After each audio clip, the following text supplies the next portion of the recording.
professional funky sim pilot, and my name is Arkady Gidzenko, and I will be your captain for today's flight. Today's flight will be taking us from Los Angeles in the United States to Monterey, also in the United States. Personally, I know the name Monterey from when I was a teenager and listening to Jimi Hendrix, and there was this Jimi Hendrix at Monterey video. That's my introduction with the word Monterey. Anyway, here we are. We're using the Avro RJ70, the just flight the RJ Professional series. This time it's the RJ70 variant, and we're using the Business Express Airlines livery that comes with it. Apparently it's some old livery, no longer being used. So let me see if I can actually get back to the simulator. Or has that perhaps crashed on us? That would be quite funny. Oh, let's see.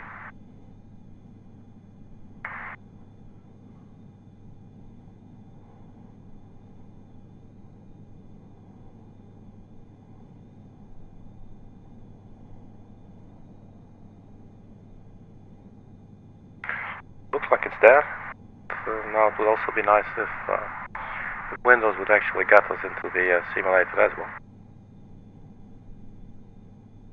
Sometimes it's just hanging there for a bit.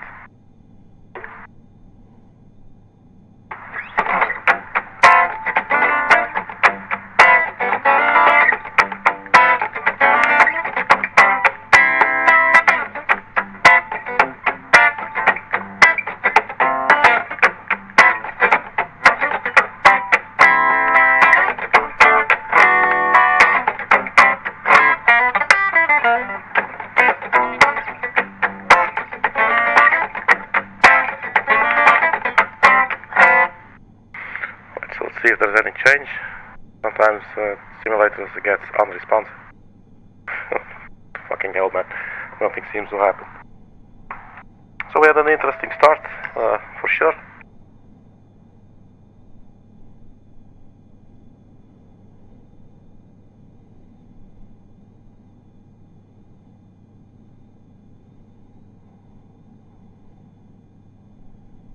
And I think sort of decided to let us in. Okay, looks like here we are. Alright, man. So we had to wait a little bit actually for Mike's and Flight Simulator to get ready. That is something I've only seen it do with the newly installed simulator that I have on my new PC.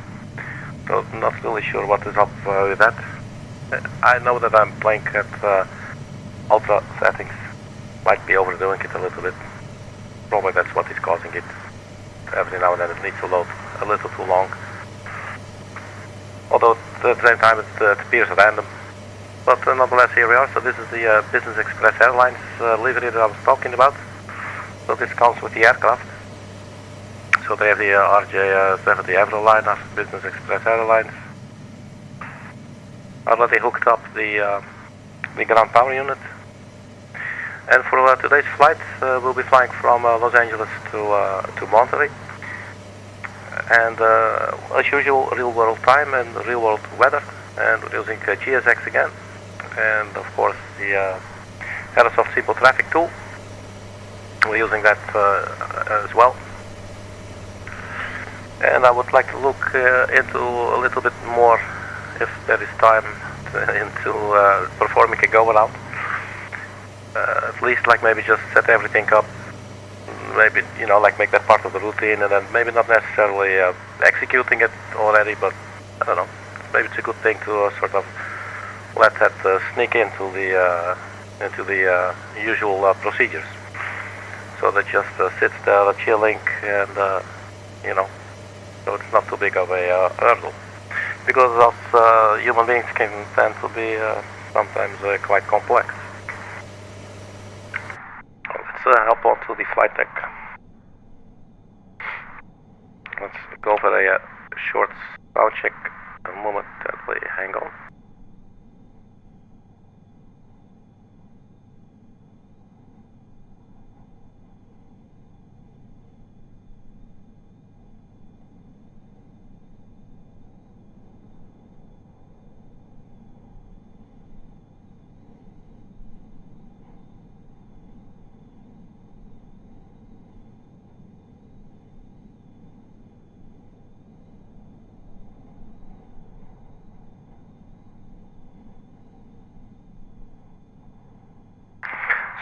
sound seems sort of okay. I'm just going to proceed with this. Maybe check in a little bit again. Alright, so we're back in the simulator. So we got the ground power, the forward passenger door is open, and the stairs are in place. Let's first get some battery power going on. Battery 1 and 2.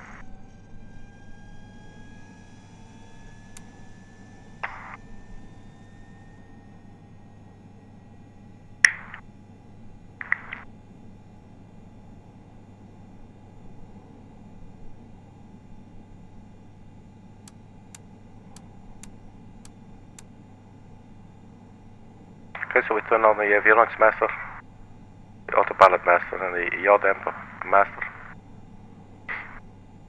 So I'm curious to see if the problem we had earlier is going to repeat. I'm definitely getting some poor frame rates. So we got ground power, so let's turn on the external power there.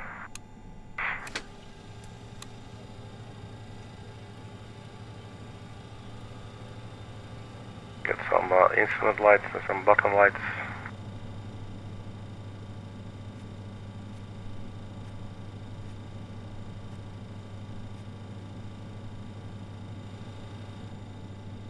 And now that we're down here, let's actually set the, well, that's the wrong one, the squawk.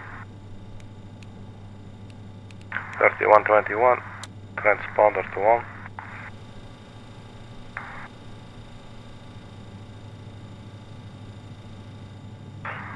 And let's see, let's get the IRS in alignment.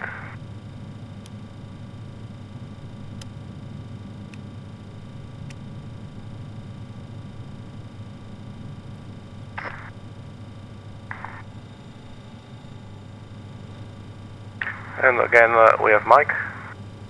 How are you doing, Mike? Earlier today, Mike and I, we flew to Switzerland, from Slovenia, and now we're in the United States. Like from Los Angeles to Monterey.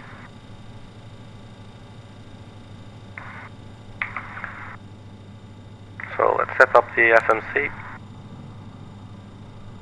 And again, it's showing here as an RJ100, and I have no clue why that is. Hardware config, software config. I don't know why it's doing that. We are on the correct RX cycle, although that has nothing to do with it.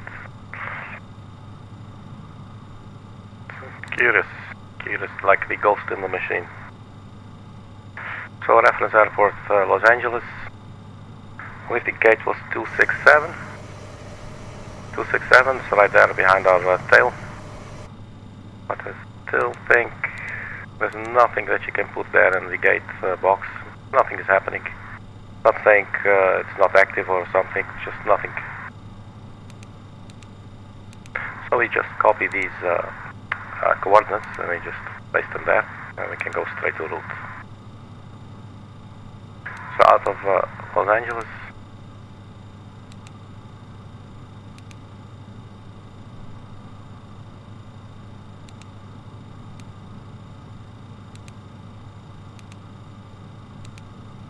To Monterey, and the flight number will be Golf Alpha Alpha 812.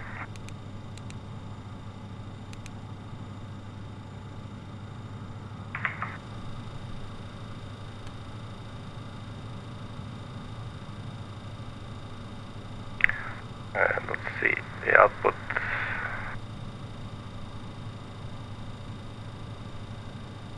Runway 24 right. And then we got the summer 2 departure.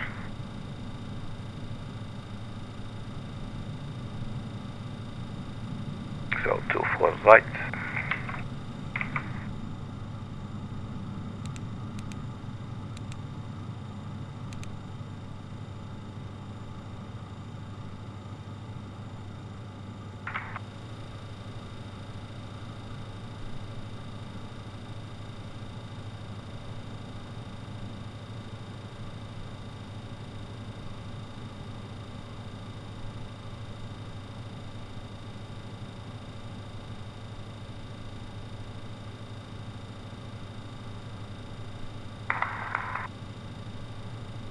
1 second. There we go. So what we're looking at, so SCTRR.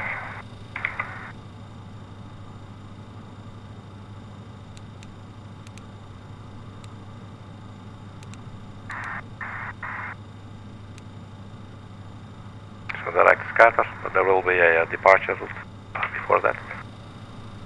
And then direct to SNS BOR.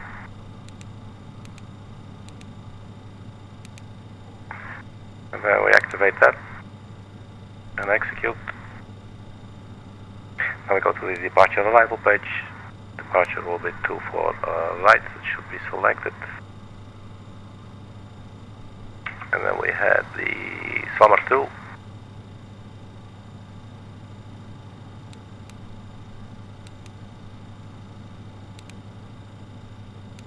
Can execute.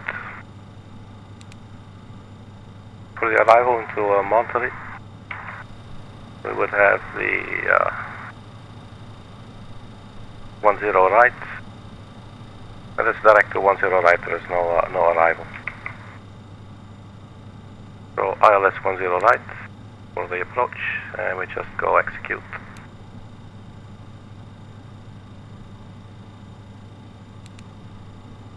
So that's going to be our flight plan for today.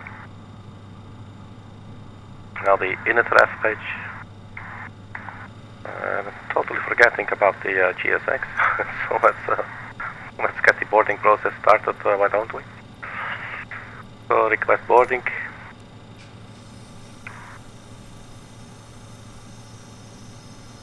Let's use American Airlines.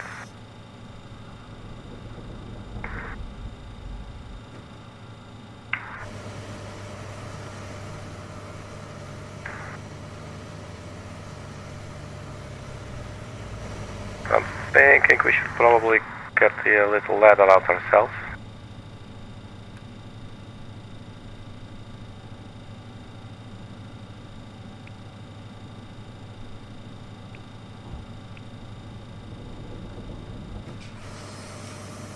There she goes.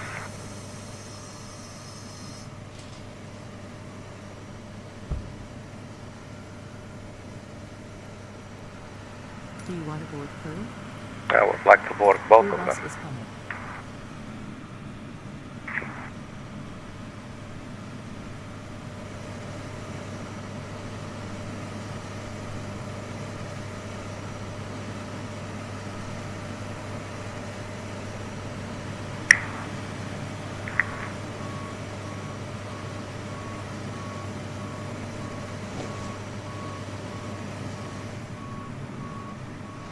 That's the crew bus arriving.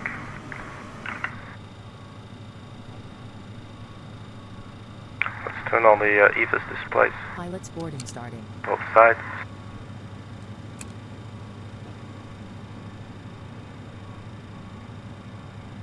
So the aircraft is still in aligning mode.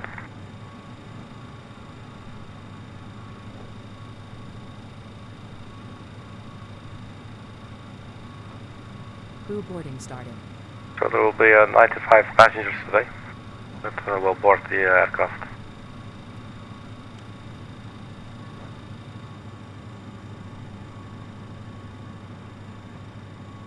Let's have a look at our departure. So we are taking off runway 24 right. That's and that one right there. Stay below 5,000 at any. Stay below 12,000 at dark. And then there's summer. Your passenger's bus is coming.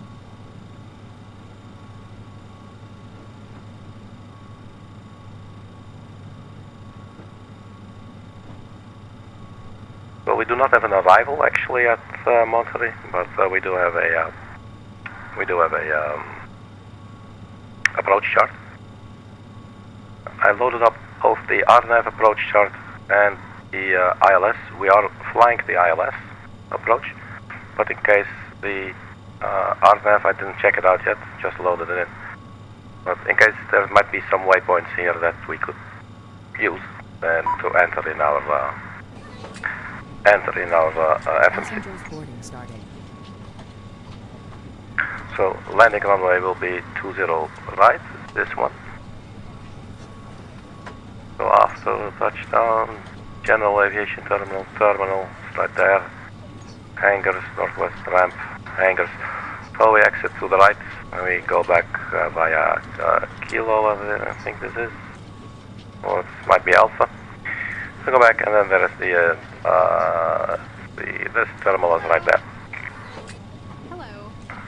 So we already know we exit to the right. Let's get rid of this.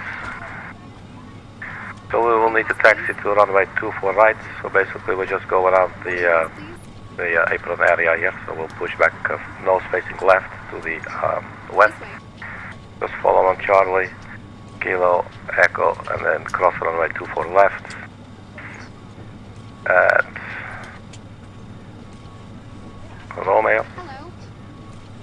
And then we'll line up. Hello.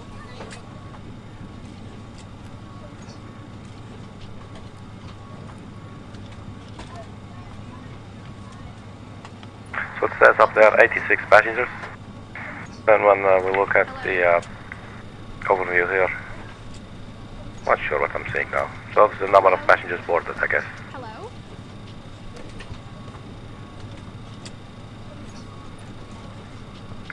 So let's have a look at the fuel that we will be taking. This way, please. This way, please. The block fuel will be 4309. So let's make that 4.4. And 1.7 on the final reserve fuel. Cruising altitude 320. And the average wind 311038 and plus 04 VISA deviation. Welcome on board. Hello. Enter performance in its data. Hello. So let's get the fuel actually from the ESB. We go to aircraft Welcome on board. and fuel. May I see your boarding pass? Refueling complete. I'm not sure. Maybe we have to wait until the passengers have loaded. Hello. Hello.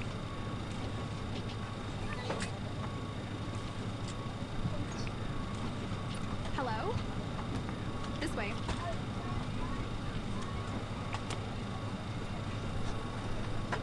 Weight units for kilograms. Well, this is not enough. We might have to enter it ourselves. We'll see that in a little bit. Welcome on board. Welcome on board. So it looks like the aircraft found its position. Have a little look outside.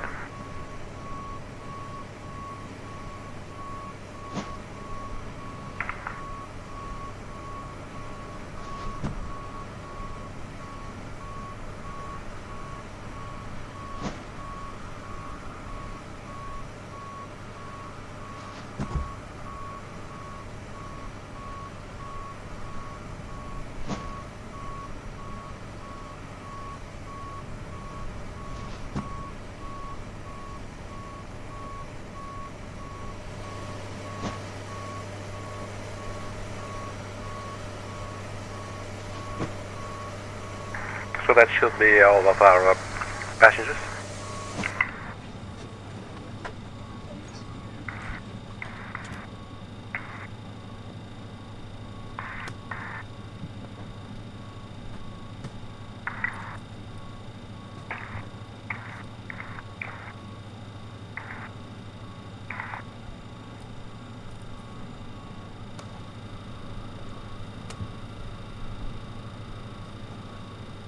Oh, we're getting a couple of more. Boarding is complete. No, we don't. Cool. So we're done.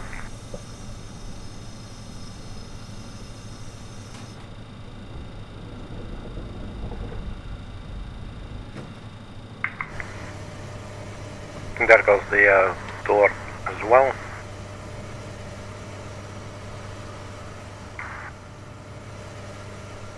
And then there's the door closed as well. only we do still have the American Airlines air stairs sitting there.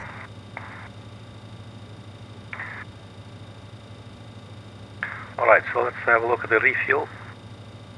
It says refueling complete, so something must have gone wrong in getting the data. Maybe we can go to OFP summary and reload. So we basically reload our flight plan. If we now go back to the aircraft page, it's like we do not get the prompt, so we'll just enter it. So it was 4308, if I'm not mistaken.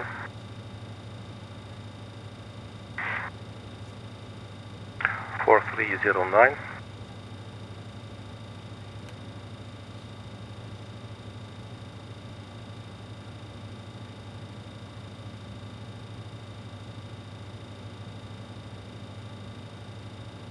Is there anywhere we can enter it, or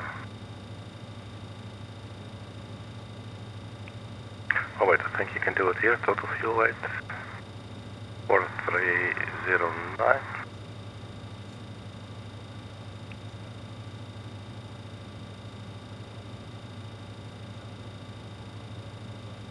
Alright, so that's loaded as well, 4309. Then we get zero fuel weight 33.7. We can make 33.8. Gross weight 38. 38.1 maybe. So 33.8.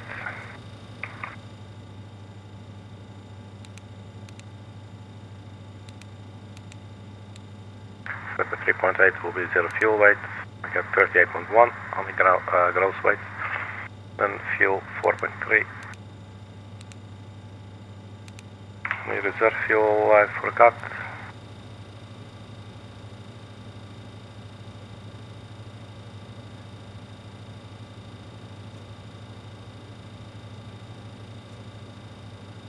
$1.7.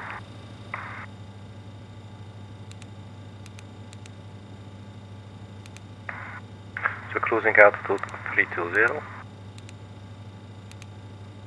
Then I believe 311. I'll have to be here. 311.38 plus 04.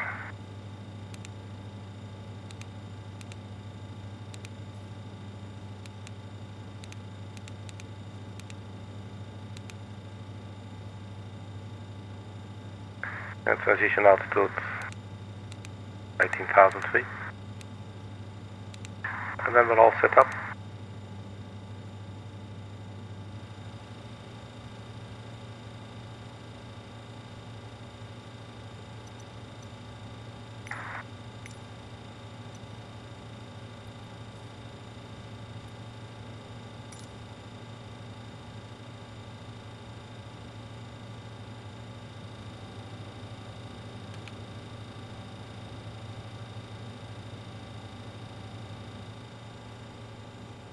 Let's start up the APU.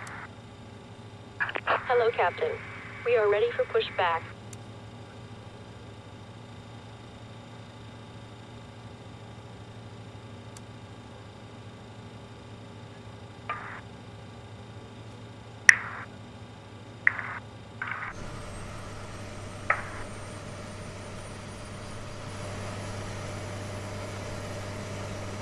Departure checks completed. Bypass pin inserted.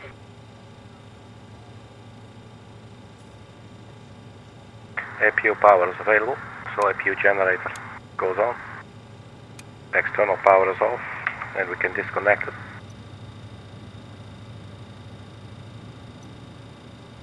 And I think then we can also remove the chocks. Maybe we have to wait until it's fully disconnected.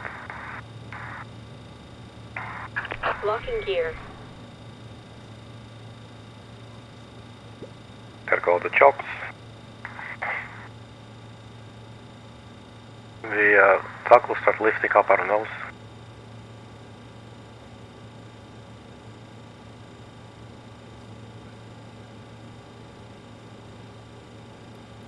So we'll go nose to the left, tail to the right. Release parking brakes. Parking brake release. All engines clear. Start at will. Turn on the APU air.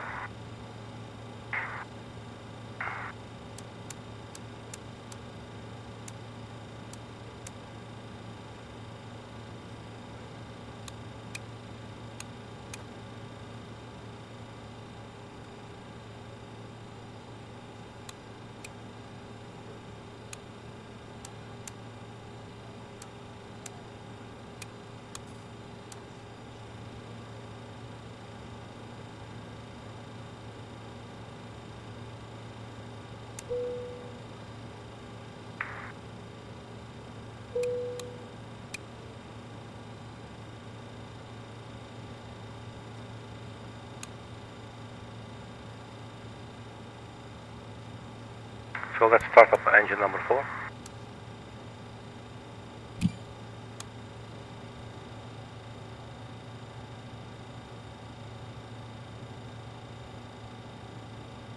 So reaching 10%. Set parking brakes. Parking brake set. Waiting your confirmation for a good engine start. So engine number 4 is powering up. Turn on the flight directors on both sides. And we can set cruising altitude 320.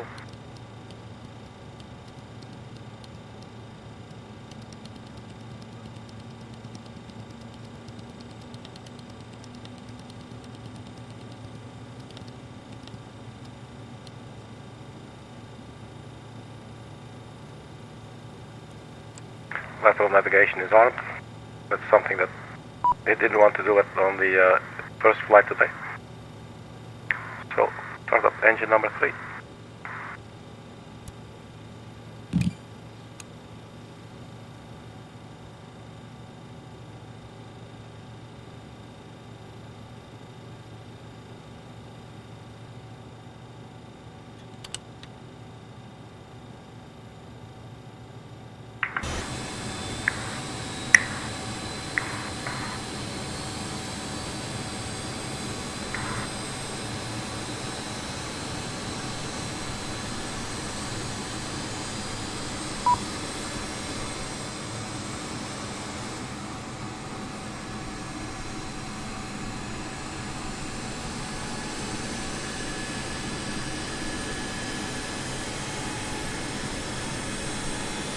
So, the moment is here. There's a standoff between us and the Volaris there. Right, let's see what's happening here. Engine number 2. You may now go and start, sir.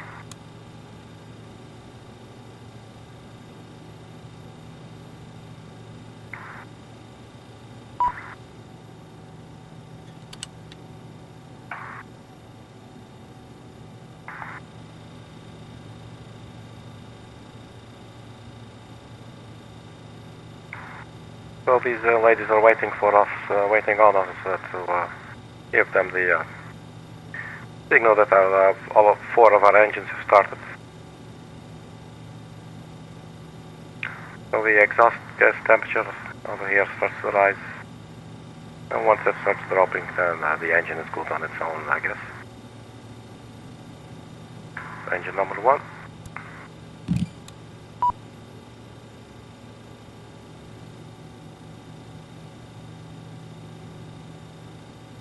And let's inject a little fuel into her. What do you say?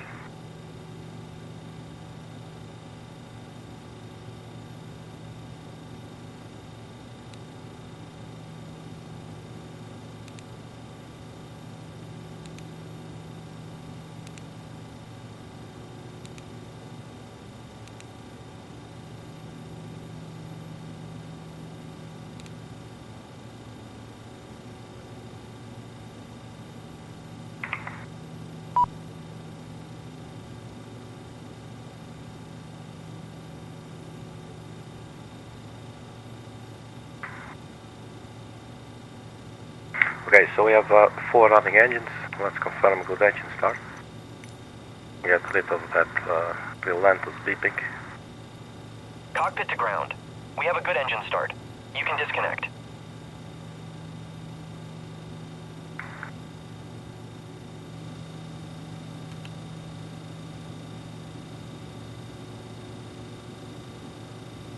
So the weather down here, 260, 7 knots. Let me get a tip.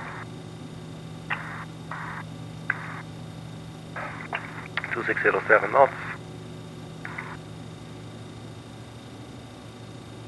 QNH 29997.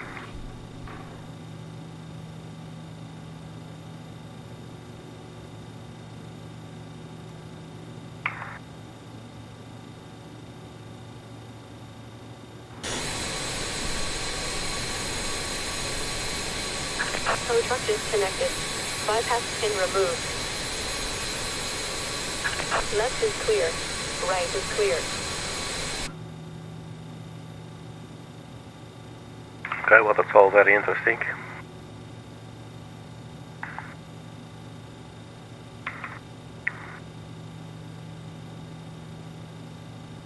And looks like we did not get our turn to the left. So, well, we'll have to take a turn for ourselves, I guess. I guess we can do that. That will get us onto Charlie. And then we'll just head on Charlie all the way past these terminals. There will be to our right, 6, 5.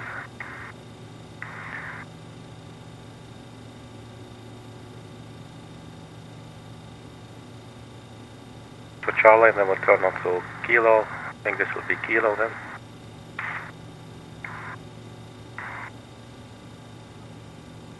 Right, so the engines have started. Turn off the engine start system.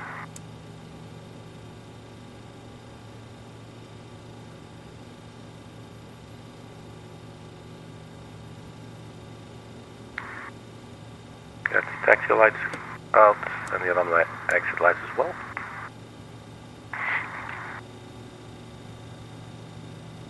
And before we go, let's set the plus settings. So we'll be doing an 18 degree flap takeoff. So let's extend the flaps to 18. We are traveling.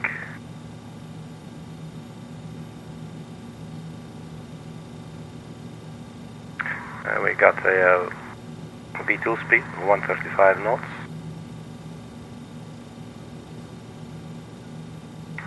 So let's get going. So we'll need to make a sharp turn actually to get ourselves onto Charlie there.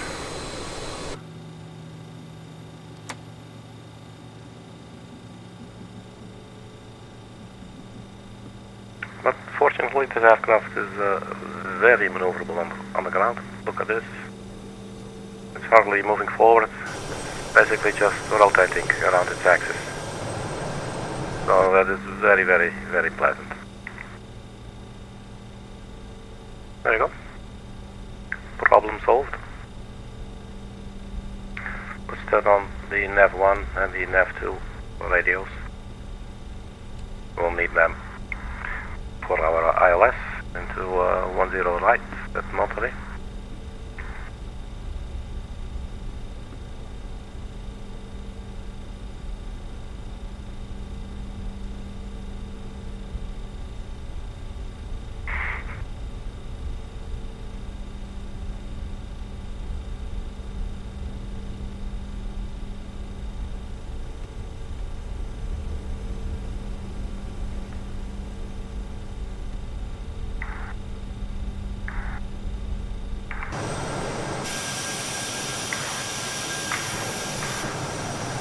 If we can get a window view, there's all these views up close.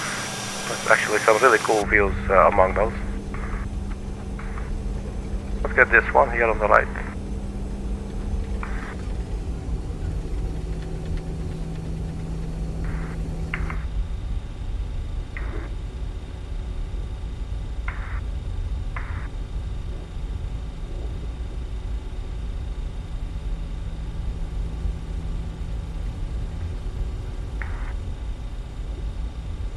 I do not expect us to be there quite yet. It's quite a way back.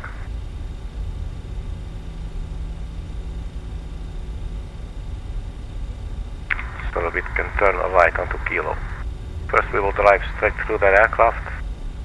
Looks like there might be an aircraft behind that one as well. Not sure.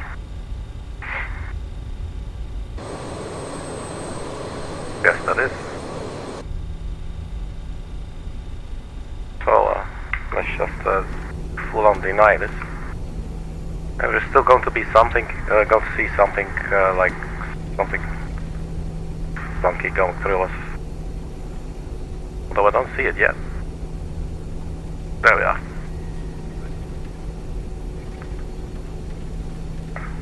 And where's the other plane? That's this one.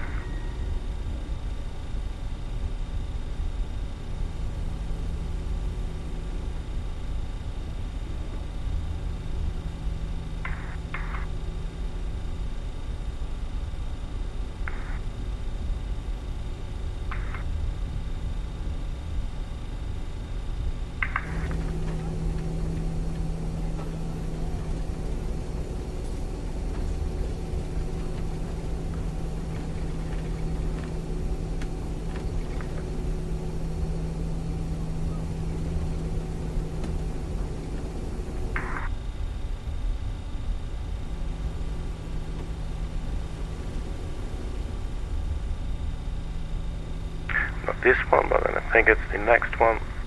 Should be Kilo. Kilo to the right.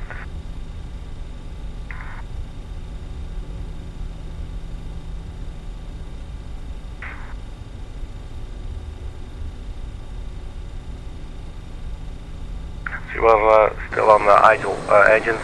Just put the engines to idle like 2 minutes ago, I guess. But there's another aircraft, so let's just stick to the left taxiway. So instead of going on to Kilo, probably going to be Lima or something. Let's see if we can beat that aircraft there.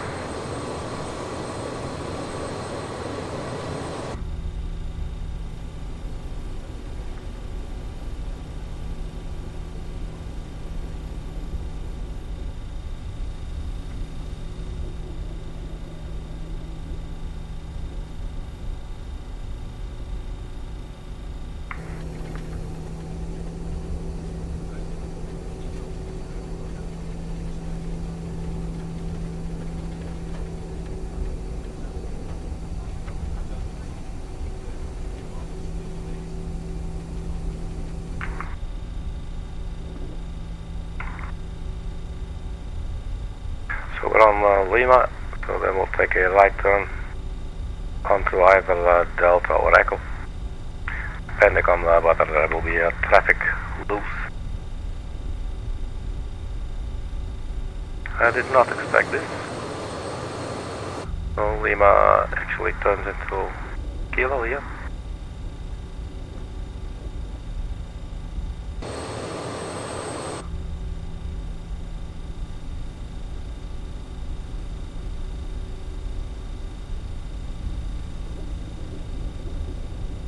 So there's no yellow line anymore. I'm not sure what is up with that, but let's just keep on going. We're on ways right there.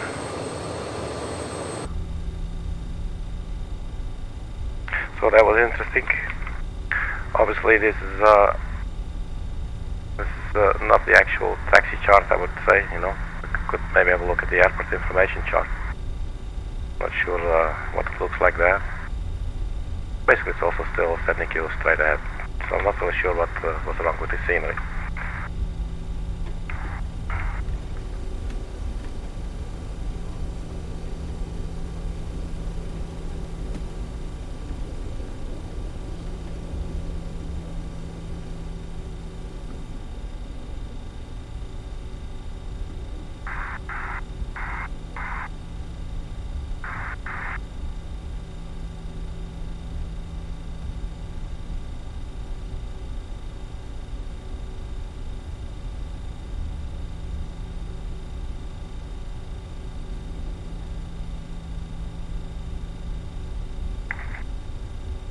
So we will first have to cross runway 24 left.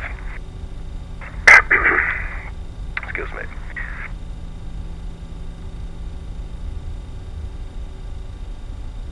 And we'll do that at Romeo there. So turn left at Delta 7 or Delta 8.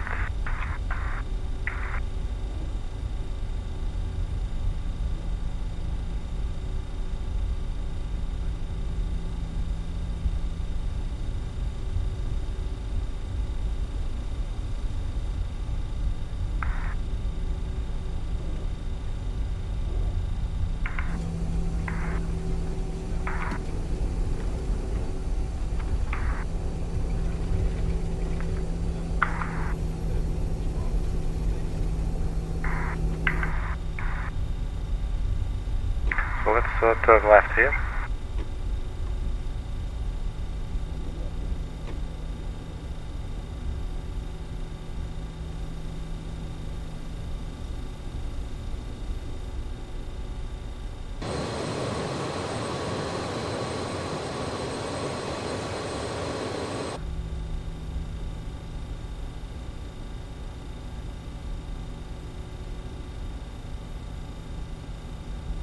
Well, let's arm the auto thrust.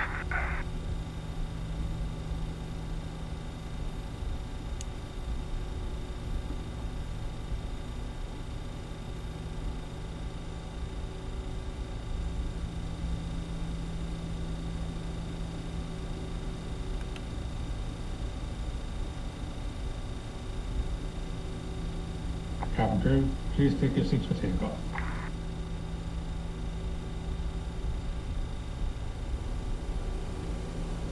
So crossing runway 24 left.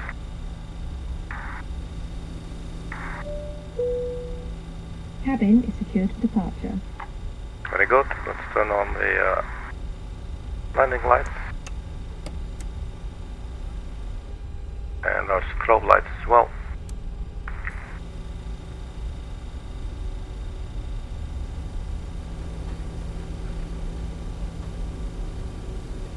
And it looks like we're clear on the approach side.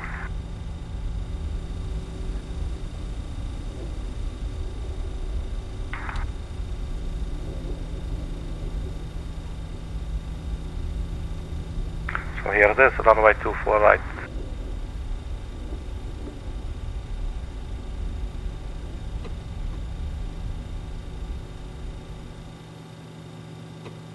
Alright, let's see if the aircraft's happy. So it's silent, so it's a good sign.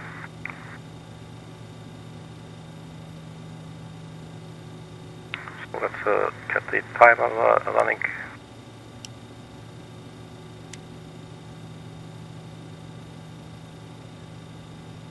And let's get going.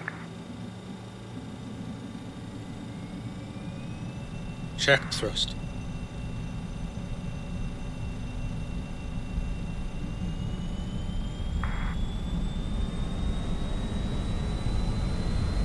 Airspeed alive.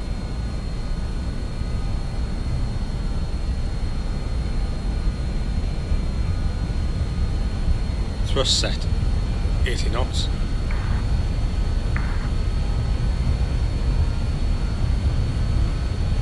Go. Rotate. Positive climb. Gear up selected.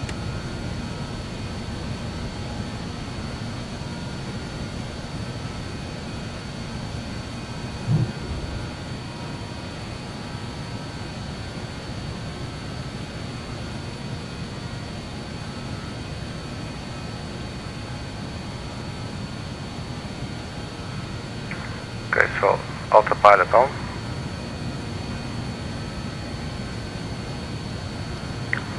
Let's go 250 knots.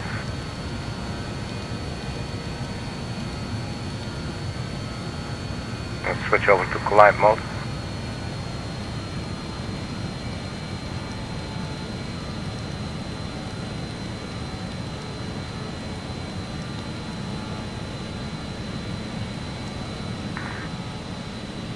And level change. So A2 climb, autopilot on, left on navigation.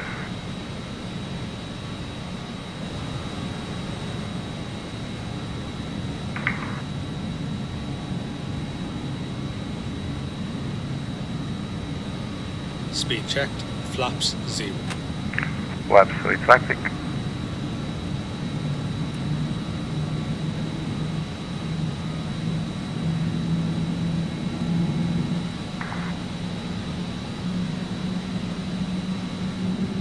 So did we turn on the strobe lights? Yeah, we did. Look at that.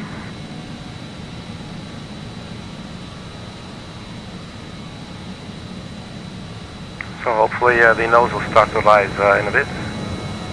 So there's LA. That's my external view. So that's the airport behind us. And there's the city.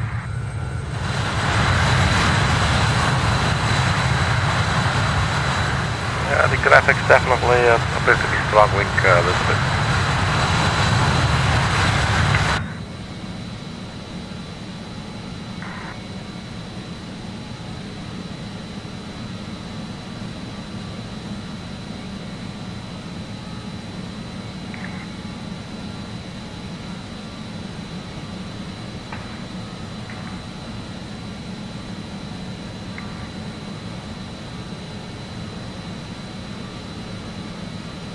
So the airplane's following lateral navigation, and we're still climbing 1700, 1800, 1900 feet per minute.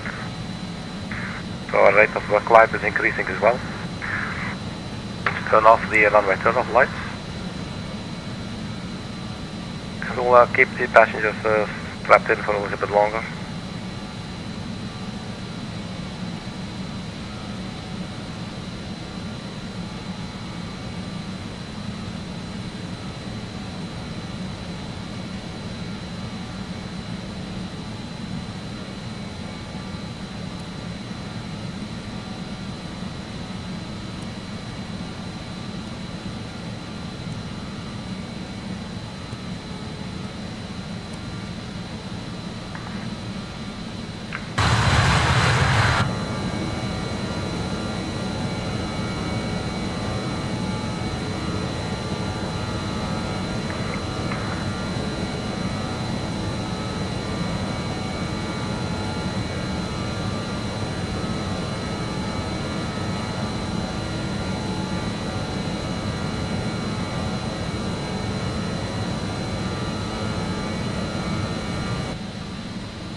Well, that's a nice view of Los Angeles. We're hitting some clouds here, nothing too crazy.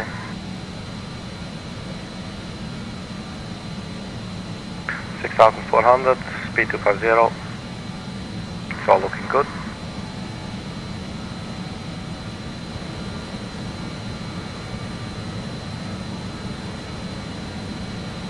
We should actually stay below 12,000 feet at dark. But I'm figuring nobody's looking, so. But we won't make that anyway. We're actually already here, it's like 3.5 miles.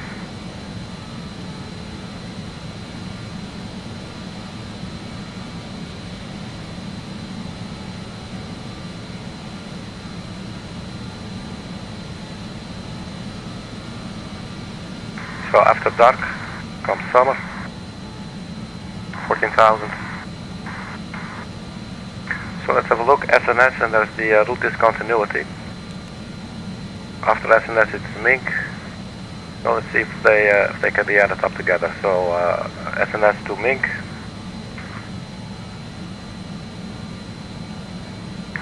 Let's check our the localized chart, this one. And looks like we do not have a Mink on this. And there's a Z-bit. Oh, there's Mink. So we could maybe even insert Z-bit there, so we have a little bit more room. And this is why I loaded also the RNAV chart. I'm not sure if that's going to help us. Just to see if there's like another waypoint. But it doesn't show any more waypoints than we already have on the chart for our actual approach. So Mink, Z-bit, so we could put Z-bit in there as well. So just to double check, SNS, then Z-bit, and then Mink.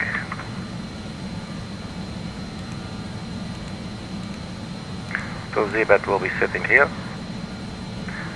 And let's go to the next page. We copy Mink, and Mink goes to sit right there in that empty box. We execute, and now it's all pasted together like glue. We check our plan page.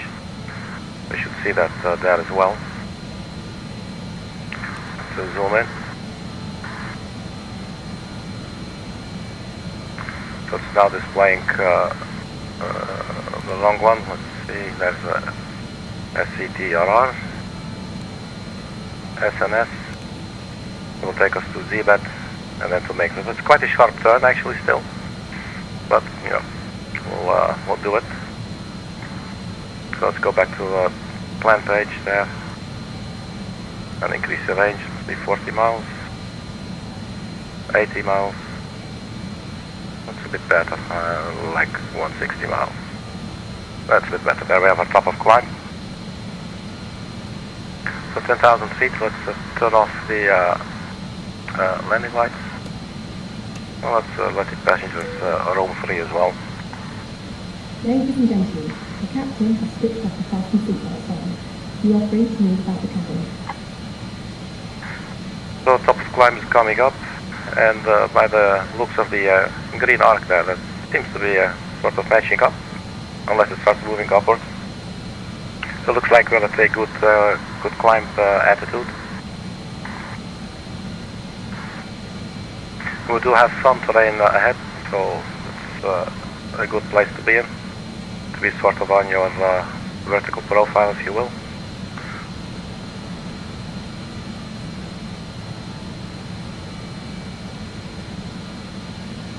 Come on, man. There you go.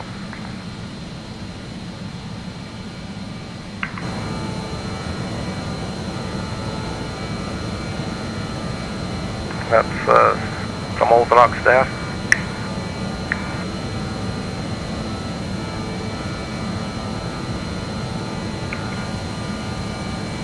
Well, we got a bunch of water molecules playing together.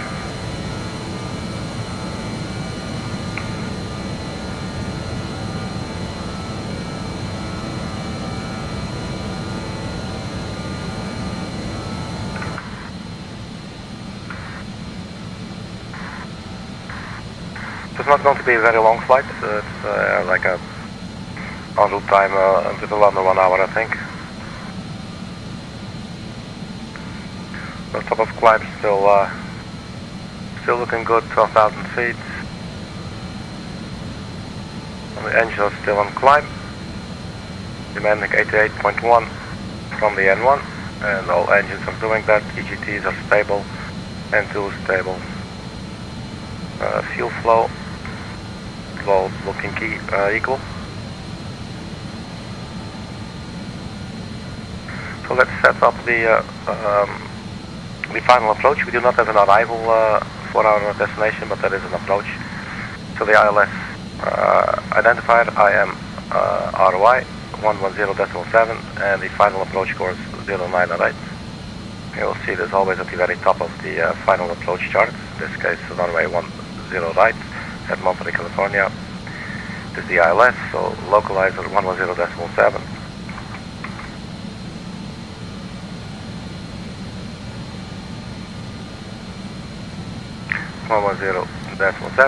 On the one side.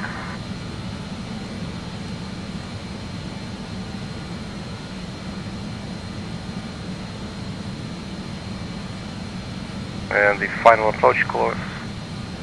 Flip it over. 0908.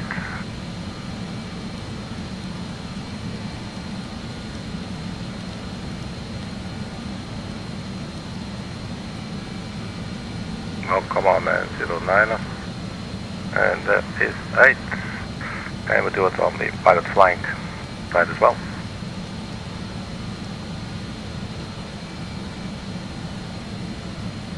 Zero 9 and 8 on both sides. 1107, 1107. So that is in for the decision altitude. That would be 200 feet for the radio altitude. We can take that with this crest, so 200 feet. And it will appear in the lower right screen of your primary flight display if you turn this button.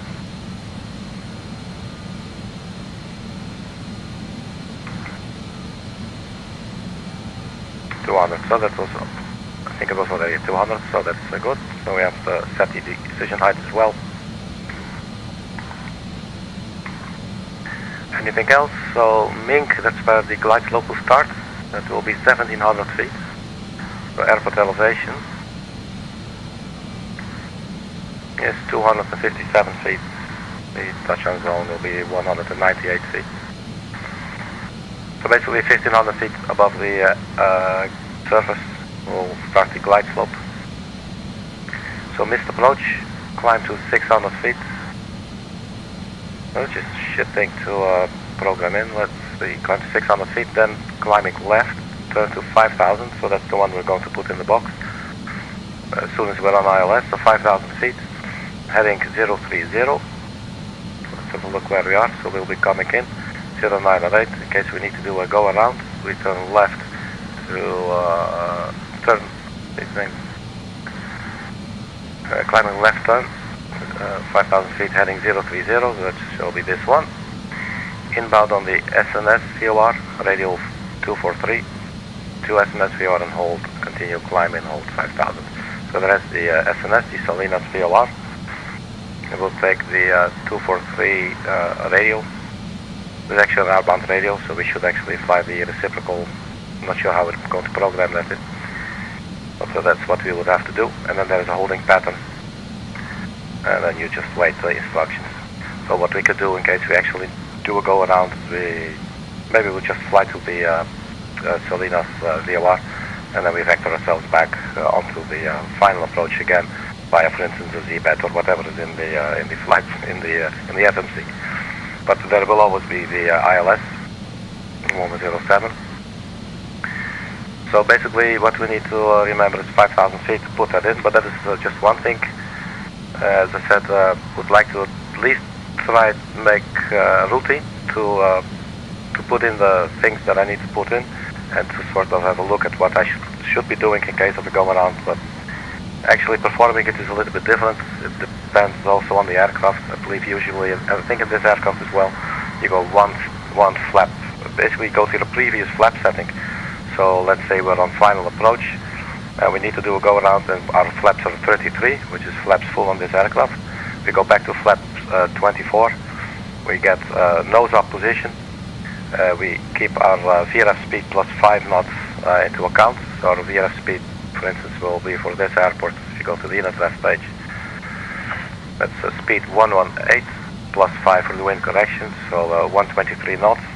So we should go 123 knots or higher, nose up, and then once you have a positive rate, you can go gear up, and then basically follow the procedure in terms of navigation. But in terms of aviation, I think that's basically sort of the gist of it, of what to do. And you will set your thrust, and you either use ERIC select, or if the aircraft is capable of flying a go around on its own, then that's also good. Go to the KLAX page. Usually you will see something in case of a missed approach, and I think that's this right here. So Z-bed Mink, and there's the runway. So we should actually touch down there. And then if the aircraft detects that we're not landing, it's going to execute the following. So TR0908. Let's just have a look at what that looks like. TR0908. Don't remember seeing that anywhere.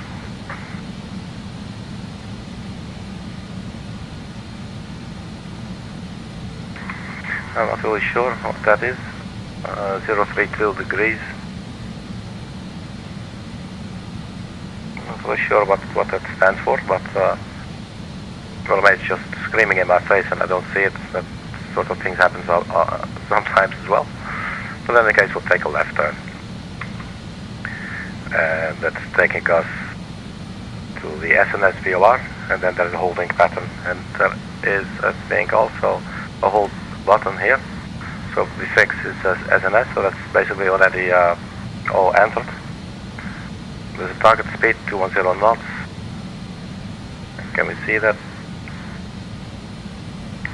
It doesn't display the old thing here. 264084. Maximum holding altitude 6,000. Minimum holding altitude 2,600 feet. Basically, you're just hovering around that Salinas VOR there at 210 knots. Inbound course 061. Lag time is 1 minute. 061 inbound course. I would think it's actually 084. Not really sure why that. If I'm reading this correctly, Salinas looks like a turn direction right. Well, I think this looks like turn direction left. So could we change this? Invalid entry. Well, I didn't enter anything, so that's invalid for sure. If we just press L. Okay. Inbound course. So if we make that 084, I hope I know what I'm doing here. I'm not getting us killed. 084. Lag time doesn't say anything with regards to lag time. I don't think so. We could get the Salinas VOR 117.3. That's in the nav2.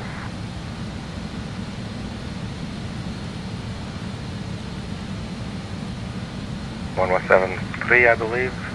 173. So they're just chilling there in case we actually need it. So left heading 030, and then basically you go to nav mode and you follow the VOR.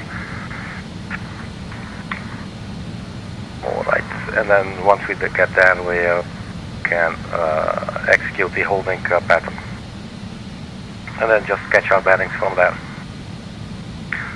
So 23,700 feet, we can actually go to standard QNH, but we're already not very far from that, 209 and 92. These are the good weather conditions. Top of climb, we will not quite make that, but at the same time, it's still before the top of descent, so there's nothing too crazy going on there.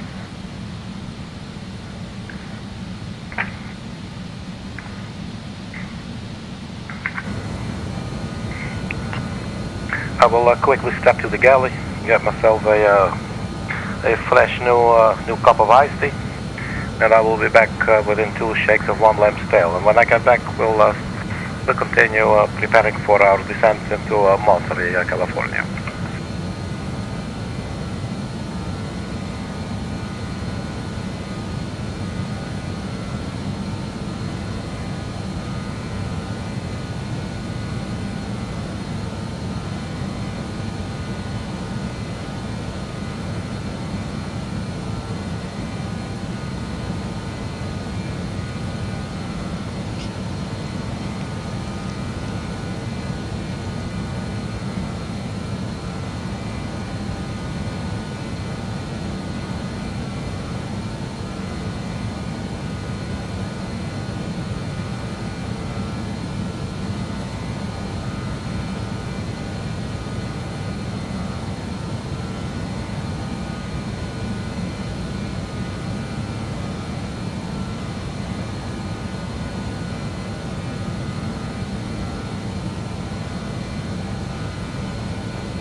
Alright, so here we are with a brand new iced tea.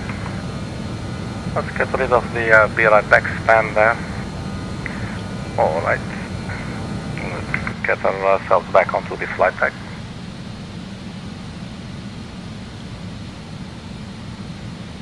So top of climb is almost there. Top of descent 80 miles. And that will be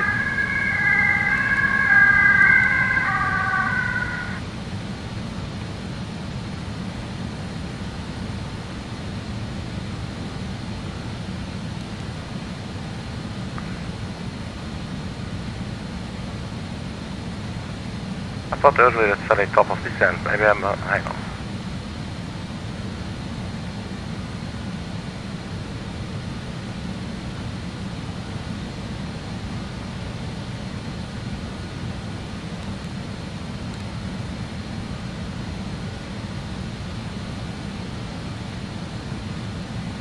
Okay, weird. I thought that we would have top of descent, maybe progress stage. Anyway, it doesn't matter, we'll monitor it anyway. So we're approaching cruising altitude. 27,000 feet now. We're going up to 32,000 feet. We can increase our speed, I believe, to 0.7. 0.7 max, so let's do that. Also going to Probably help us get up a little bit quicker as well.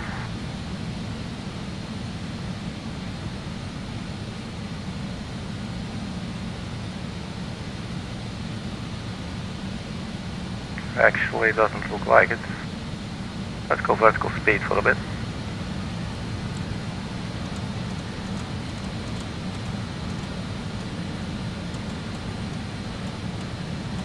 Let's see what it's going to look like.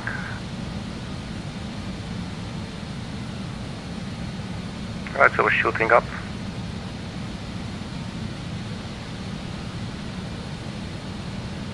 Let's moderate a little bit, maybe 50 knots.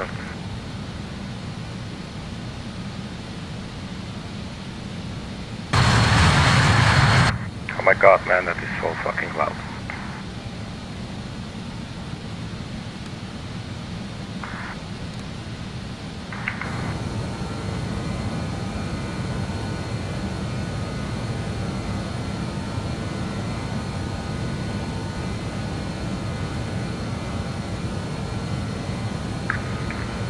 So for this flight I also actually looked up what could be maybe an interesting route with a slightly scenic element to it. You know, at the same time when doing, especially when doing these types of flights, you know, there's not a lot of sightseeing involved because they tend to be, you know, hands-on, quite, you know, quite a good chunk of the flight. So yeah, but every now and then just have a little look out the window and see the world which we're flying. Get some feeling of actually flying there rather than just staring at these little instrument panels, which is obviously the way to get it done properly, you know.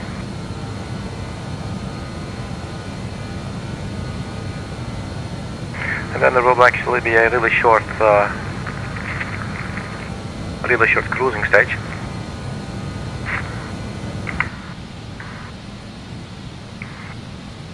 Only like a couple of 10 miles, I guess. So here is our top of climb. And then, so in about 70 nautical miles or so, there will be the top of descent. So it's going to be a very short cruising stage.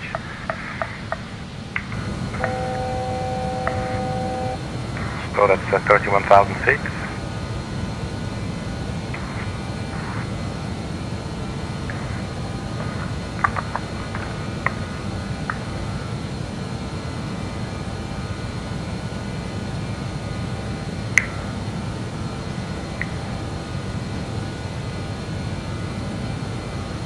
If you're miserable and you know it, burn the bridges behind you.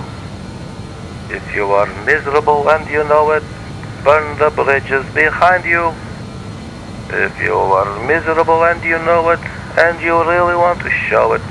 If you are miserable and you know it, burn the bridges behind you. Okay, that's some very poor advice.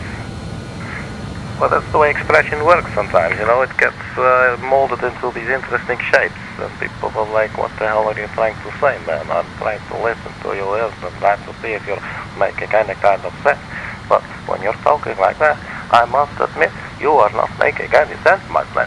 You know, when you get into these conversations like that, and it all starts turning funky, and before you know it, you're serving coffee at an orgy, you know, like a corporate orgy. And it's, you know, these things tend to like get way out of hand, like way too fast sometimes, you know. And it's all because it says push to cancel or whatever, you know, just whatever pops up. And it's amazing how complex the human mind is constructed, you know. And then especially once it's executed as well, you know, the construction part is one thing, but then they start executing and oh my god, man, you do not always want to be there, my friend. Oh no. Well, but anyway, you know, I'm dying grass. So,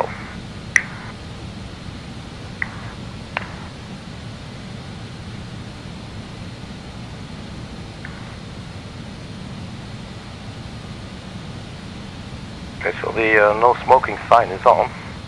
But let me just look, see if I'm not burning myself down here. Well, that looks okay. We got colleagues there, that's always nice. So we're at the cruising stage. So let's set the engine thrust to max continuous thrust. We're already at 0.7 Mach. And let's prepare for the descent. That would be to the SNS VOR. So actually, the holding point is also the point that we're going to be crossing. That's interesting. So we'll be crossing SNS. So we're going like this and then to Zabet.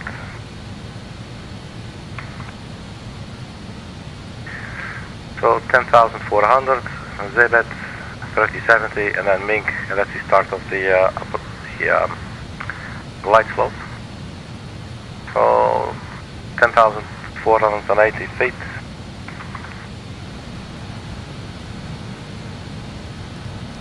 I'm just going to put in 11,000.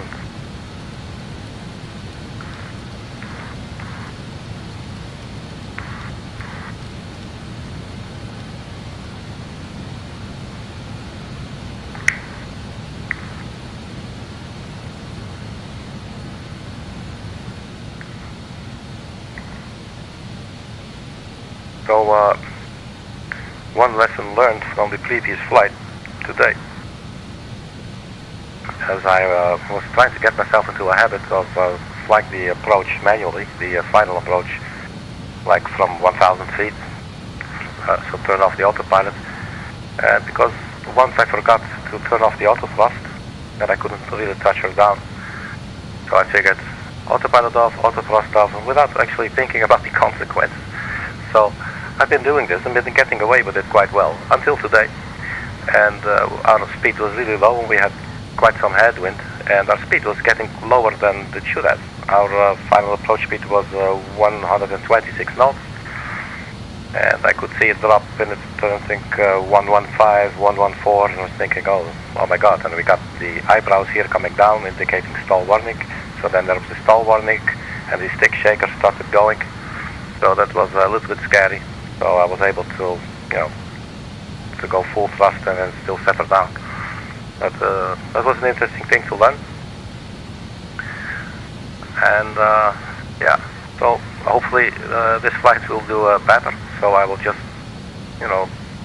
sort of like define a moment once I'm on final approach when I will turn off the auto thrust. Probably not long before the flare maneuver, and not long before I extend the air brakes. That's a good thing to keep in mind. So once we are established on the ILS, let's have a look here at the chart again. So the glide slope. So basically, once we're below 5,000 feet, we can have a look at the flight plan. Once we're below 5,000 feet, we will put 5,000 feet in the box. So after SNS, we will start descending onto Zabet. So once we arrive at Zabet, we should have passed 5,000 feet. We will then descend to 1,700, so that we, well, at least we have to be established on the glide slope. The moment we're established on the glide slope, our good friend Mike here, let's get a normal view, my bad. Our good friend Mike here, he will put in 5,000 feet in the box.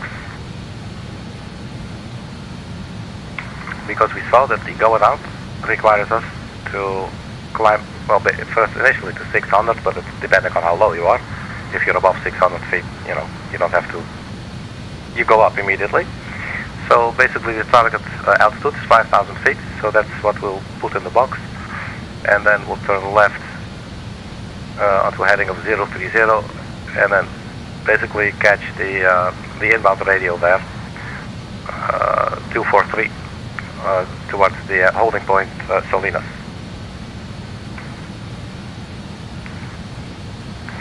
So, yeah, in case we need to perform it, it's something I probably have to practice. Maybe I'll do that on the channel as well one day. Well, looks like we missed a really nice view there. That's a shame. I always like seeing an aircraft flying by at high speeds. Right, top of descent coming up. We're now at SCTRR, so 1 mile.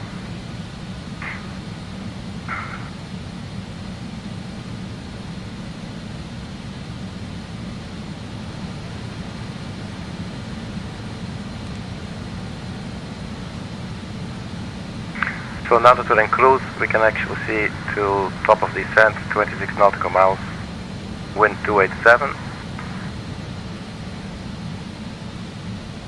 So that's a bit of a headwind. So maybe instead of descending, starting to descend at 24,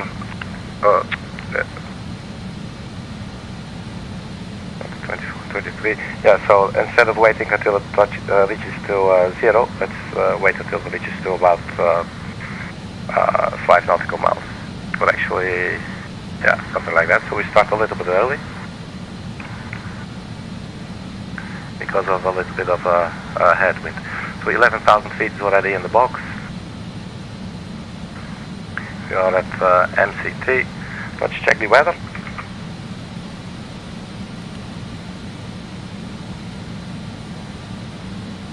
Again, not sure if this is auto-updating. Monterey issued on the 1st at 1200, no, 2002 Zulu. So what's the time now? That's also about 2 hours ago. I'm gonna go with the airport information from Navigraph now. So Monterey weather. This was issued 21:54. Hard to read. 270 at 12 knots. 270. That would require us to have the other runway, man. Let's check this one. 2709 or not. ATIS, that is ATIS. 270 12 knots. That's going to change some things around for us. And just as we're at the top of descent, let's start our descent to begin with. Let's just do that anyway. 12 nautical miles, so let's just go now. So vertical speed. And let's go, we'll start 2500 feet per minute.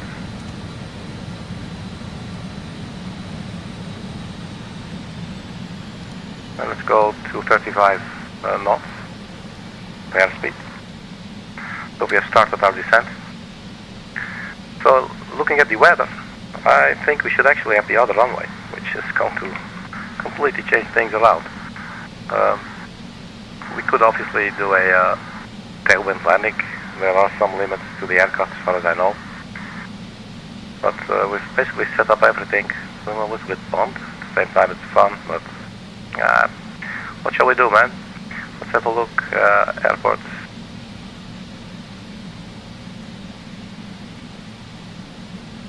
Charge from Monterey and runway 28 left. Localizer. Put a pin in that one. 28 left.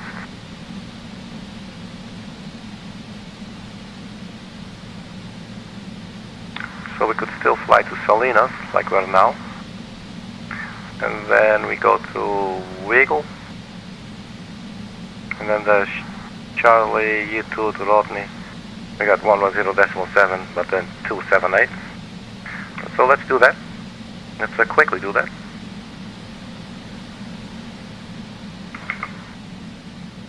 So we go to departure arrival. That will be localizer 28 left. There's no ILS 28 left.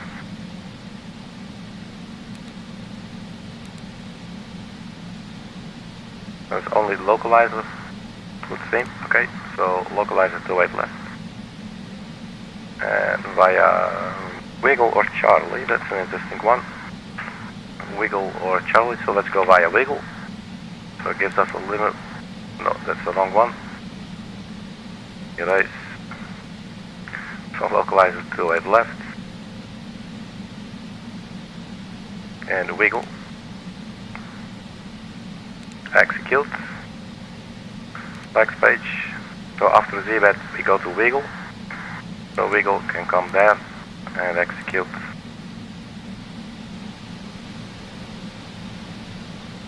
So hopefully it's not making things too bad now. SNS flight level 297. Charlie 6100. So this does not have a glide slope. It's just a localizer approach, it would seem. Missed approach, you climb to 3,000 feet. Then climbing a right turn to 5,000 on the heading 360. So basically if we coming from here and we say, oh, we have to go around, we will climb to 3,000 feet. Once at 3,000 feet we turn right and we climb to 5,000 feet on the heading of 360, that's straight. So basically they're making it up like we're going like this. And go 360 and then inbound on the SNS VOR radial 264. But still the SNS VOR, and then there will be a holding pattern, so that will not change. We still have 084 and 264 for the holding pattern. We will just not have a vertical guidance,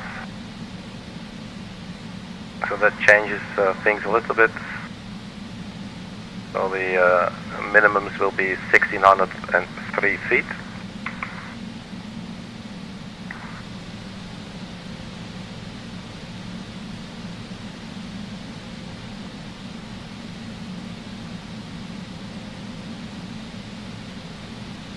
We really have to, I'm not going to go all the way to 1,600, that's going way too slow. Alright, so let's zoom in on the nav display there.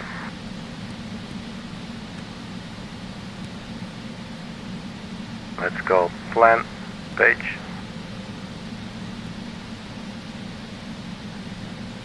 So SNS, then ZBED. Why? What is ZBED still in there? Maybe because we put it in there. Let me just double check here. I'm not driving myself crazy. So we're not going to go to ZBED. That's extremely annoying if we would do that. So delete ZBED and wiggle will come up there. Execute.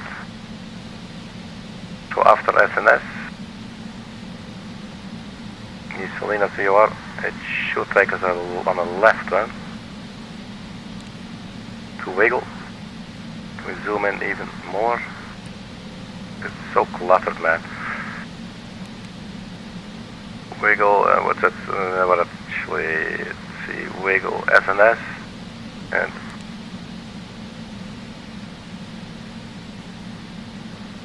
Charlie Yetud. It's so damn hard to see. Rodney, 4,600 feet. Alright, let's not get all the way crazy there. I'm guessing this is going to be okay. So we'll just do not have an ILS, but we will have a localizer, so at least we'll be aligned with the runway. We need to change something else, so we have localizer 110.7, but then we need an approach course 278.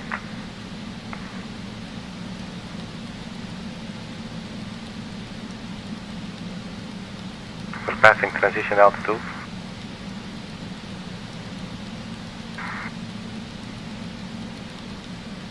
So this is where two pair of hands would definitely be useful.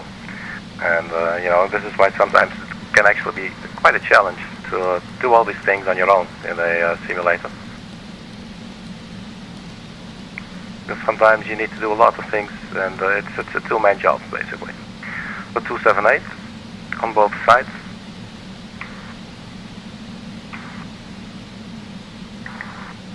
And let's get the QNH, because I totally forgot weather.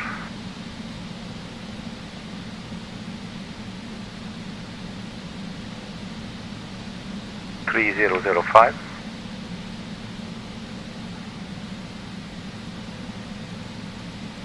So 3005, we got that. We're now on our way to Salinas VOR.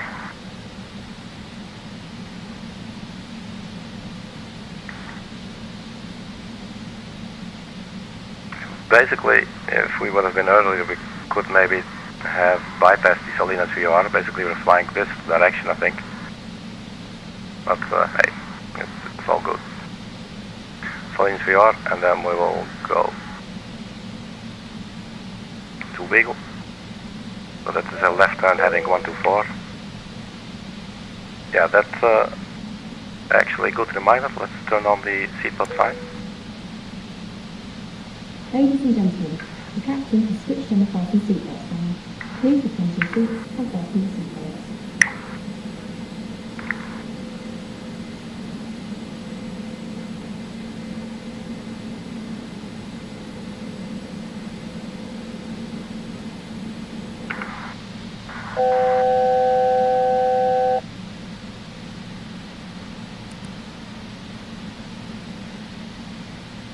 So Wiggle right below us, Charlie. So the airport should basically be somewhere on our left.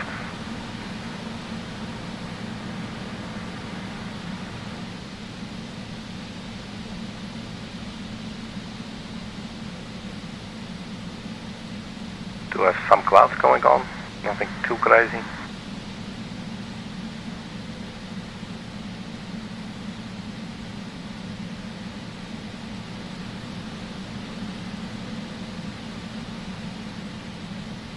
SNS, Wiggle 9,510. I'm going to descend to 9,500.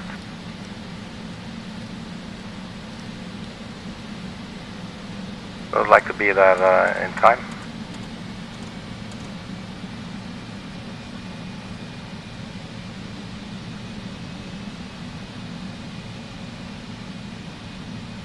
Passing 10,000, turn on the landing lights. And I'll also turn on the runway turn-off lights now. Actually, now let's do that on final approach.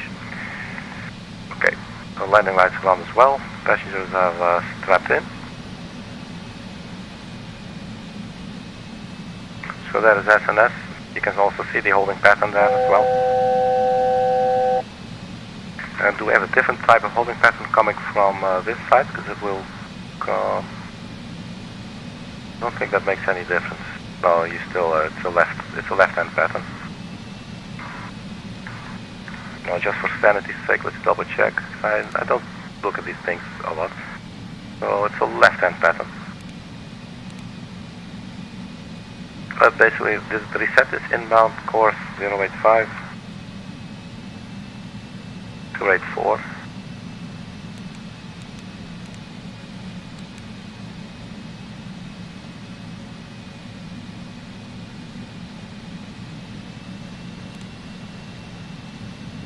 So 11 miles from the Salinas VLR, speed 280.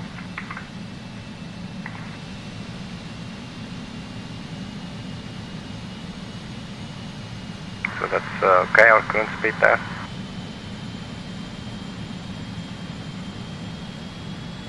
And then after that we will, let's see, 9,500, we're already there. So then we decelerate to 190 knots.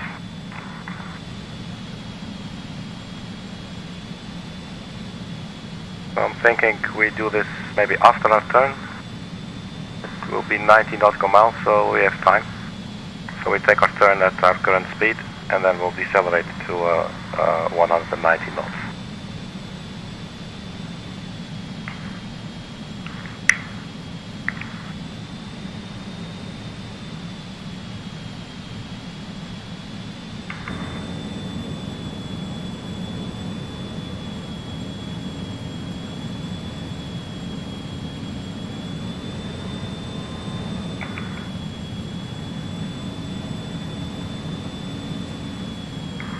Well, there's not a lot to see outside the window. 40 miles from the localizer. The localizer is to our left and to the north a little bit, I would think. So somewhere beneath those clouds. 110.7 278. So we got that.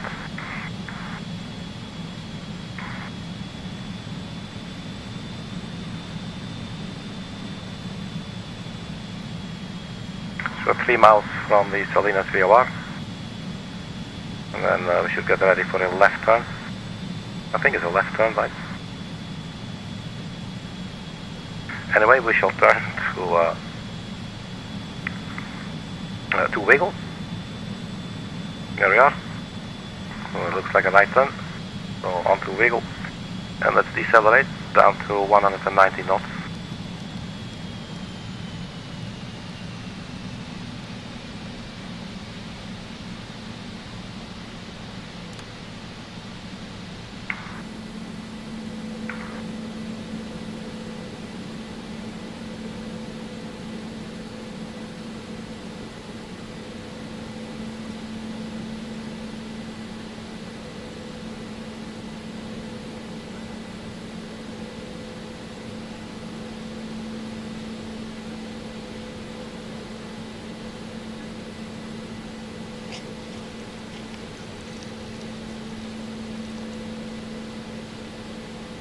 So there's some land visible there, looking through the clouds.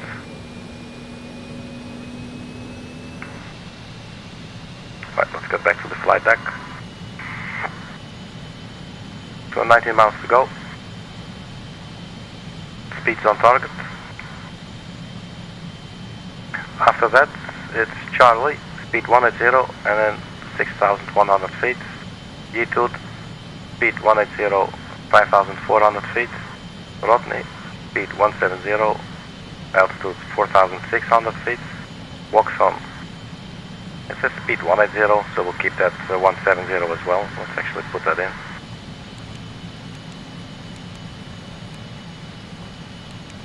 Ah, it's the wrong one. So 170 slash this one. And execute.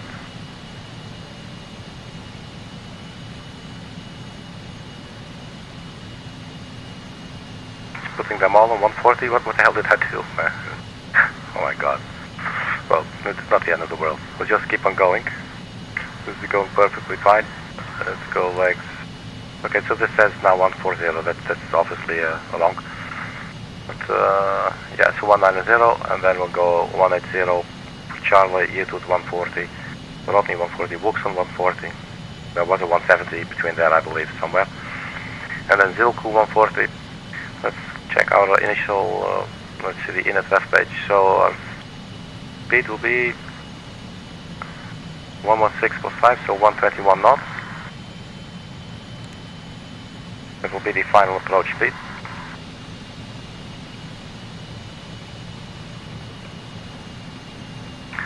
I'm wondering if we put the VOR on the nav2 display, on the nav2 radio.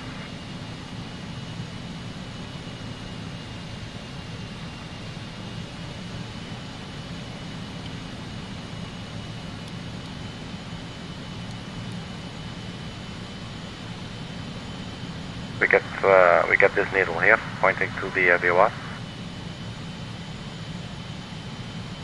Right, on our way to Bagel, and then a right turn to Charlie, Yetude, Rodney, Wuxon, Zilku.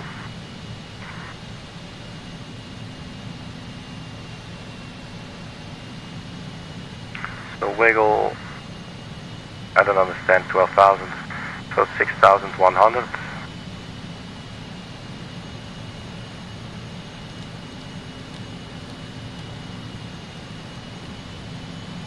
Let's just go 6,100 now. Just 1,000 feet per minute. And we go speed 180.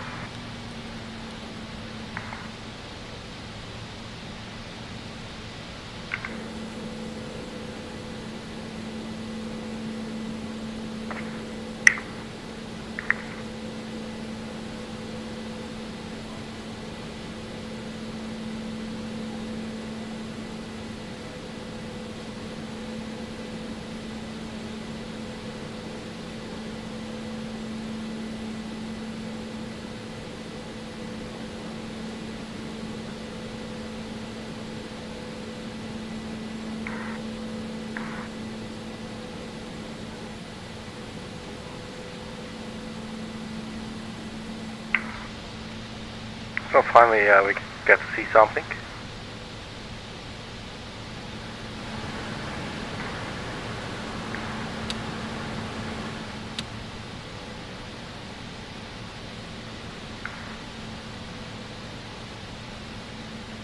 So up comes the wiggle. And we're still descending for 6,100.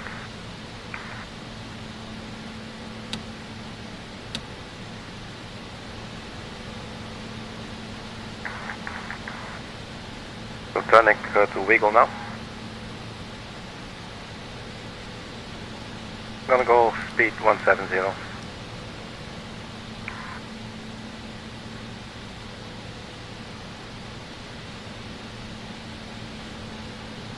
Let's turn on the runway exit lights now.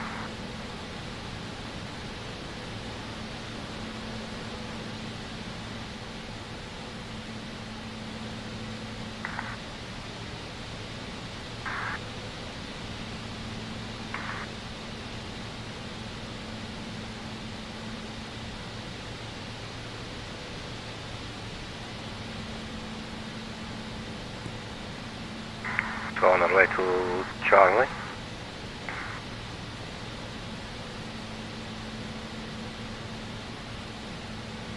And 6,100. Looks like we might make that.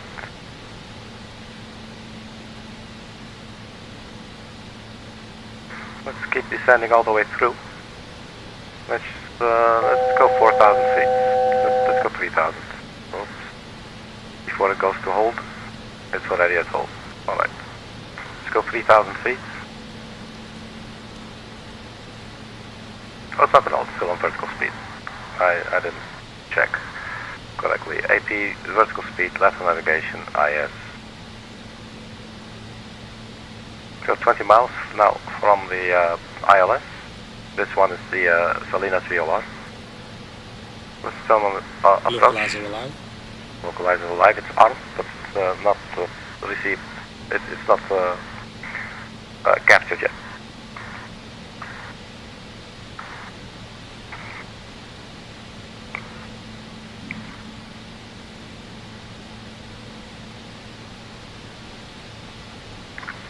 Let's set the heading bar to 278 as well.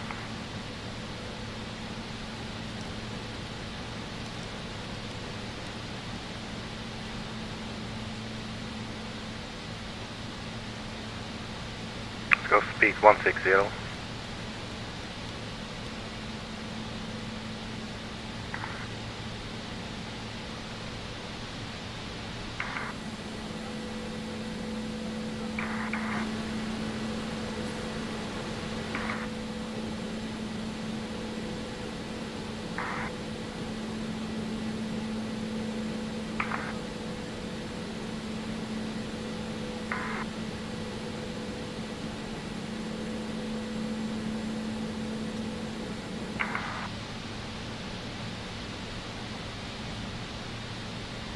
Well, let's trust our instruments now.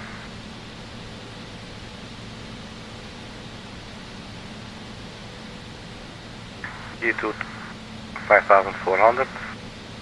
We're slightly below that. 2,100 feet altitude now. Up next to Rodney. That's 4,600 or above.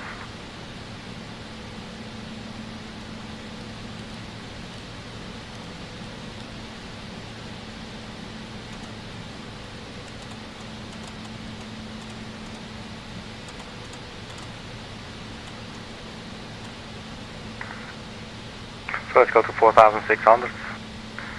Especially, you know, looking at this terrain and there's clouds, so let's not go below. There's a good reason that it says 4,600 or above. Let's send 1.2 nautical miles, and then we got the walk zone 4,060. So let's do 4,100. Speed checked. Flaps 80. Flaps extending to 18 degrees. Terrain ahead. Pull up. So that's what I'm talking about. That's a little bit scary. We should be in alt hold. Hopefully the altimeter is okay. Let's press the B button. Speed checked. So we have the local altimeter from the game. I must admit I'm a little bit scared, man. I have no idea if we're going to run into a mountain. Obviously we shouldn't.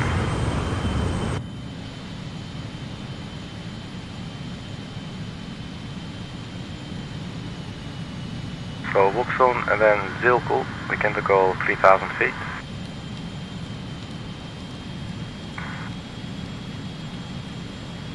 3,000 vertical speed.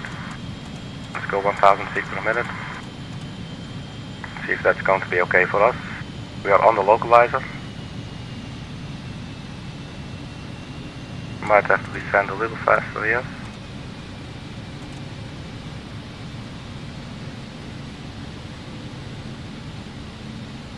It's a little bit better. Get some air brakes out for a bit. We're 7 nautical miles from the runway.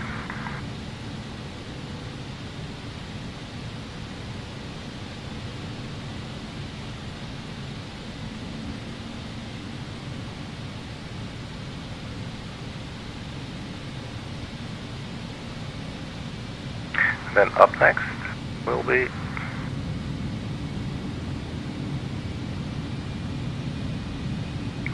then after that will be the runway. Okay.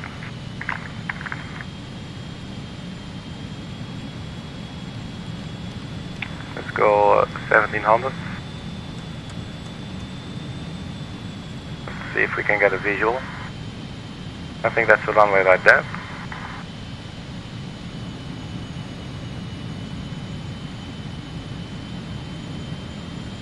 Copy, please take a 6 flying.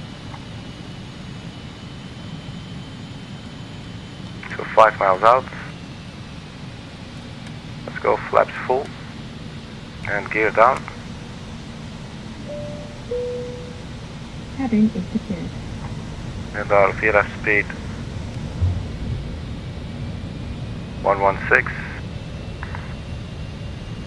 So that's 121.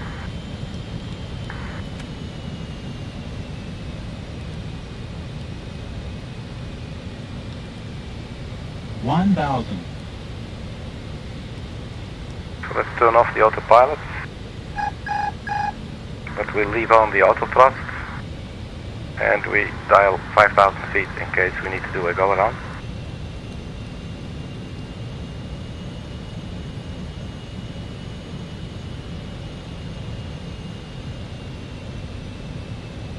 So hopefully I'm not forgetting anything. Let's try and keep her descending at around 700 feet per minute or so.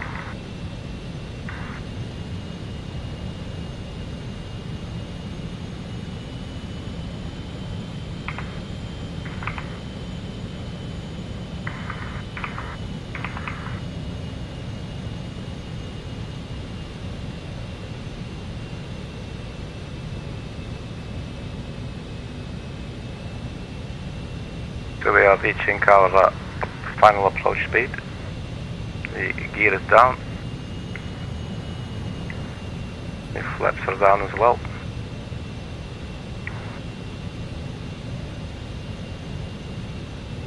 Maybe a little bit low here. 500.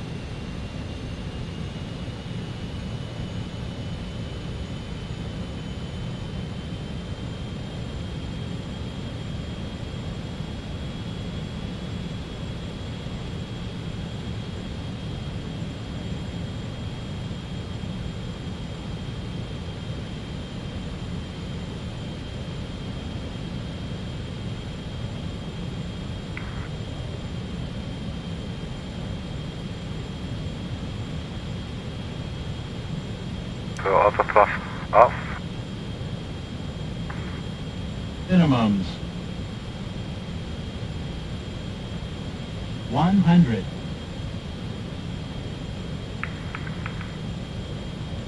Let's ignore the departing traffic.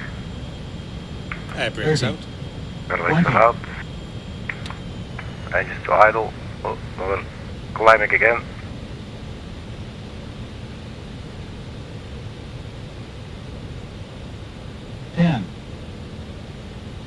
Ground idle. Spoilers yellow and green. Brake pressure checked.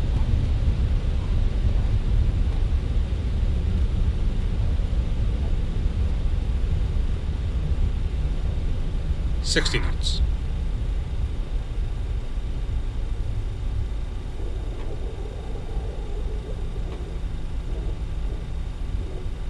So we can take a high energy exit here at about 45 knots, I believe. And I think now we're pushing it. But here we are, welcome to Monterey. It wasn't the best landing, it was interesting for sure. I can't wait to do it again. Flaps up, and let's get the boilers in as well.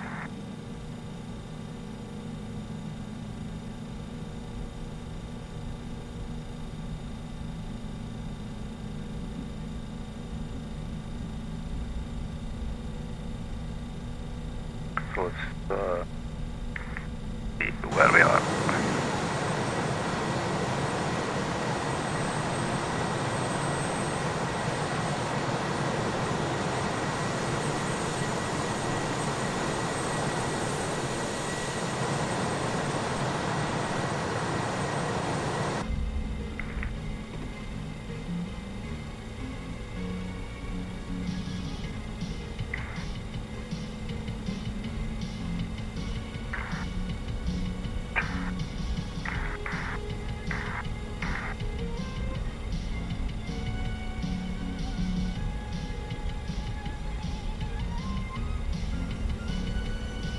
I'm curious to see what the wind is, because maybe we actually did have a tailwind.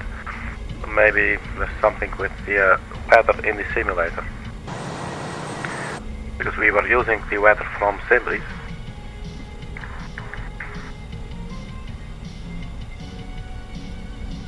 And looking at that windspoke. Oh no, that was definitely not the tailwind. Okay. So I don't know. I guess it's poor piloting. Did manage to get it down, but very late, and it wanted to go up at some point. But it was interesting to have a slightly different sequence, if you will. So turn off the autopilot, keep on flying, but have the autothrust still armed or armed, yeah. So that's definitely an interesting element to it. But you know, practice makes perfect. So I'm totally ready to do it again, and as I said, I can't wait. There's a good chance I'll be streaming in a couple of hours again. That's what I like to do these days. So then that's what's happening. Right, I'm gonna stop it here, and I was recording the landing, so I could review it later, but then I should be careful with turning things off. Let's set the parking brake again. There you go.